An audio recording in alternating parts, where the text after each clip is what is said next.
MJP గురుకులాలలో నీటు ఐఐటీలకు శిక్షణ BC సంక్షేమ శాఖ మంత్రి సవిత వెల్లడి అని కూడా ఇక్కడ ఒకటి వార్త రావడం జరిగింది ఫ్రెండ్స్.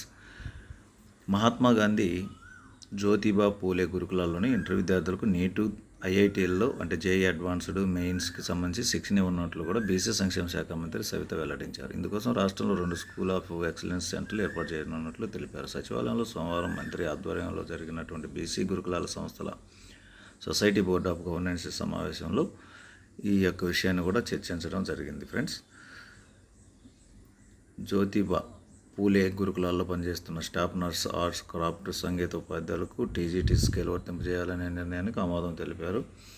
ఉమ్మడి జిల్లాల ప్రాతిపదికన జిల్లా సమన్వయకర్త పోస్టులు భర్తీ చేయాలని నిర్ణయించారు. కళాశాల, పాఠశాల విద్యార్థులకు నైట్ డ్రెస్సులు ఇవ్వాలని నిర్ణయం తీసుకున్నారు. గురుకులాల్లో చదువుతూ ప్రమాదం చేస్తూ ఎవరైనా విద్యార్థి మరణిస్తే బాధిత కుటుంబానికి 3 లక్షల నష్టపరిహారం కూడా ఇవ్వాలని కూడా తెలియజేశారు.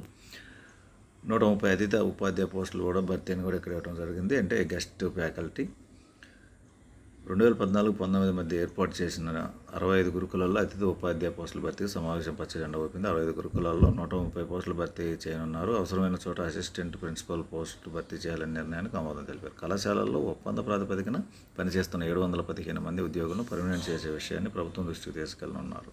ఎక్కువ మంది విద్యార్థులు ఉన్న చోట 2వ పీఈటీ నియామకం, 2వ బీసీ వసతి గృహాలను జూనియర్ కళాశాలలో ఉన్నతీకరించడంపై చర్చిస్తున్నారు. ఇది ఫ్రెండ్స్, మరి బీసీ రెసిడెన్షియల్లో కూడా మరి నీట్ అంటే డాక్టర్ కోర్స్, ఎంబీబీఎస్ లాంటి జేఈ అడ్వాన్స్డ్ మెయిన్స్ లాంటి వాటికి కూడా శిక్షణ ఇస్తారు. ఇది మంచి పరిణామం. గవర్నమెంట్ స్కూల్స్, కాలేజీలు కూడా బాగా డెవలప్ అవ్వాలంటే ఈ నిర్ణయం మంచిది. మొదటిసారి మన ఛానల్ చూస్తున్నట్లయితే సబ్స్క్రైబ్ చేసుకోండి, లైక్ చేయండి, షేర్ చేయండి.